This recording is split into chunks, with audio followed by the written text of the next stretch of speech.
I started a business at 15 years old and now scaled that to nearly $10 million a year in revenue. I'm still the majority owner. I semi-retired at 27 years old, and in this video, I have 7 entrepreneurial lessons for you to help you along your journey. Number 1 is to be comfortable with discomfort. And let me explain what that feels like. Throughout my journey of being an entrepreneur, I've been running my business now nearly 20 years. And along that journey, it's only ever felt like it was 90% in control. If I had woke up one day and thought everything's 100% in control today, something was burning in the background that I just wasn't seeing. And so a core skill for any entrepreneur is to be comfortable with that discomfort, to be okay with the change, to be okay with things constantly evolving and things constantly challenging you. Being adaptable to change has allowed me to navigate 4 distinct changes throughout my entrepreneurial journey. And each one of those has come with a new set of challenges. Version number 1 is I like to call young and dumb Peter because, I came out of the womb and I decided that I wanted to sell. By the time I was 6 years old, my brother and I had already started a small business selling stolen crystal rocks that we'd taken from a neighbor's letterbox and set up a market stall on the street to sell them to people as they drove past. Now, I was happy being a kid and selling my rocks there, but unfortunately, a reality check came in a few years later when my parents divorced. Now, that was a pretty challenging time for a young boy. What am I going to do with my life and how am I going to look after myself? Because I had the fear that my parents wouldn't look after me properly. Now, that had some challenges there, sure, but it also had a beautiful gift that came through for me as well, which was the belief that I can choose the destiny that I want to have. And I have the ability to look after myself, meaning that I can create the life that I want to create.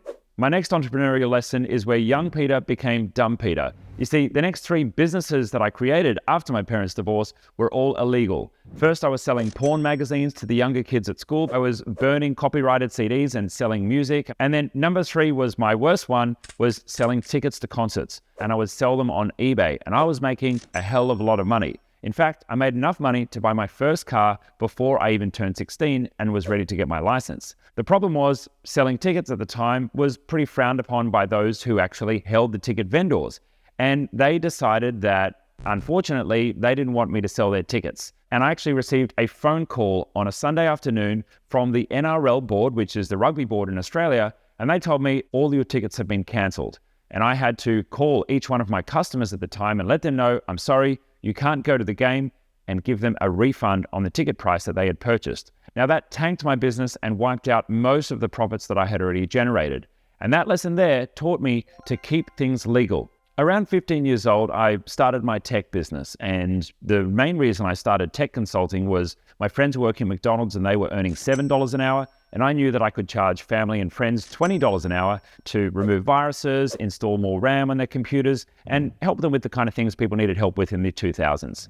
Now, I scaled up that business throughout my teenage years, and by the time I finished high school, I had $30,000 a year on my side gig while I was still at school. Now, that was pretty cool for me as an entrepreneur, but you've got to remember, things were different back then. Gary Vee wasn't on Instagram telling me how to be an entrepreneur and getting excited and encouraging me. No, all my friends were going to university and I was stuck as the odd one out.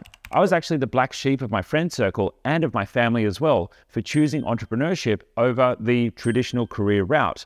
And I felt pretty alone that I was the only one choosing this as a life path. As difficult as it was to go against the grain of all of my friends and pretty much everybody in my life, I had to listen to my inner voice, which was telling me, you are an entrepreneur, go out and make something in the world and do it your way. That's when I learned to follow my inner wisdom. Now, my business was quickly a success. I left school, I started hiring staff within 6 months, and it continued to go from strength to strength. However, like Icarus, I started to fly a little close to the sun, and little did I know I was due for another reality check.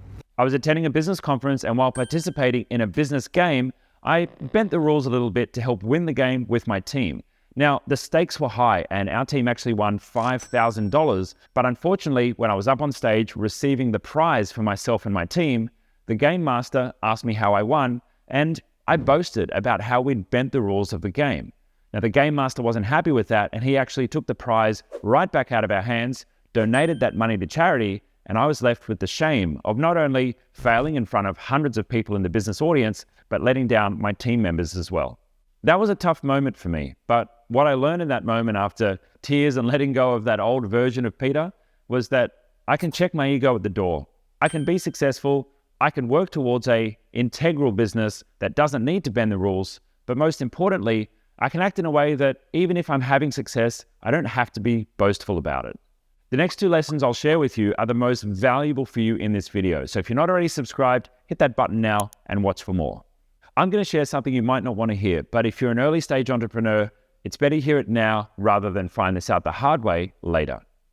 Take out your hand right now and put one of these things on each one of your fingers. Number 1 is sleeping well and prioritizing your body.